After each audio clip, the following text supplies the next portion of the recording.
sebuah kapal besar terombang-ambing di tengah samudra luas. Ombak menghantam, angin menderu, dan dari bawah permukaan laut yang gelap, muncul makhluk raksasa, seekor paus sperma dengan ukuran yang melampaui akal sehat manusia. Dalam sekejap, lautan yang luas berubah menjadi medan perang antara manusia dan alam. Pertanyaannya, siapa yang akan bertahan? Film In the Heart of the Sea, garapan Ron Howard ini diadaptasi dari kisah nyata tragedi kapal penangkap Paus Essex pada tahun 1820. Peristiwa yang kemudian menginspirasi Herman Melville menulis novel legendaris Moby Dick. Ceritanya mengikuti Owen Chase, seorang pelaut berpengalaman yang terjebak dalam konflik dengan kapten barunya, George Pollard.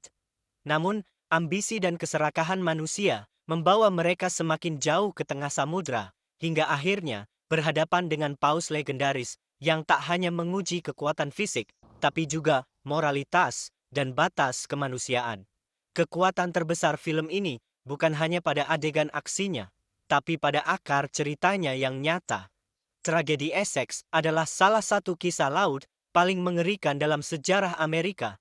20 orang awak berangkat, hanya 8 yang selamat, setelah 92 hari terapung di samudra dan menghadapi pilihan tak terbayangkan.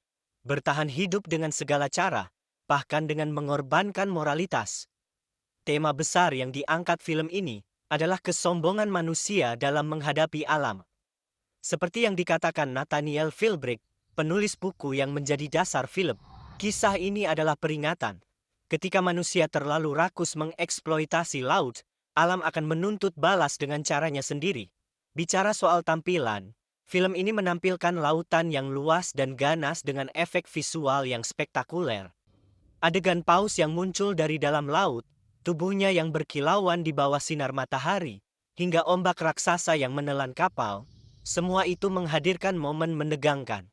Namun di sisi lain, beberapa kritikus menilai penggunaan CGI terlalu berlebihan. Di forum internasional, ada yang menyebut pencahayaan dan blue screen terasa artifisial, seperti film TV dengan budget besar. Jadi, pengalaman menonton bisa sangat subjektif, antara kagum dengan visual, atau justru merasa kurang otentik. Di balik pertarungan dengan paus, ada drama manusia yang tak kalah intens. Owen Chase, diperankan Chris Hemsworth, adalah seorang pelaut pekerja keras dari kalangan bawah yang merasa layak menjadi kapten. Tapi kenyataan berkata lain, karena jabatan itu justru jatuh ke tangan George Pollard, seorang bangsawan laut yang kurang pengalaman. Konflik keduanya menciptakan dinamika menarik, kelas sosial, ambisi, dan ego yang saling berbenturan di tengah situasi ekstrim. Di sisi lain, film ini juga menghadirkan Thomas Nickerson, awak muda yang menjadi saksi hidup tragedi ini, dan sekaligus narator yang membawa kita memahami trauma serta konsekuensi moral dari perjalanan ini. Inilah bagian paling mengguncang dari film. Setelah kapal Essex hancur, para awak terombang-ambing di samudra tanpa kepastian. Hari demi hari, perbekalan habis, dan tubuh mereka melemah. Hingga akhirnya mereka sampai pada pilihan mengerikan, memakan tubuh rekan mereka yang sudah meninggal demi bertahan hidup. Adegan ini memang tidak digambarkan dengan brutal secara visual, tapi bobot moral dan emosinya terasa menghantui. Pertanyaan besar pun muncul. Dalam kondisi ekstrim, sampai sejauh mana manusia rela mengorbankan prinsip demi menyelamatkan diri? Secara finansial, film ini gagal menutup modalnya. Dengan budget sekitar 100 juta dolar, In the Heart of the Sea hanya meraup sekitar 94 juta di seluruh dunia. Dari sisi kritik, responnya juga campuran. Rotten Tomatoes memberi skor sekitar 42%, Metacritic 47/100, namun audiens justru memberi nilai cukup tinggi dengan CinemaScore B+. Sebagian penonton menganggap film ini penuh ketegangan dan menyentuh sisi emosional, sementara sebagian lain menilai narasinya kurang tajam dan karakternya tidak cukup berkembang. Dengan kata lain, ini adalah film yang bisa memecah pendapat antara apresiasi terhadap visual dan ketegangan cerita, atau rasa kecewa karena potensinya tidak sepenuhnya dimanfaatkan.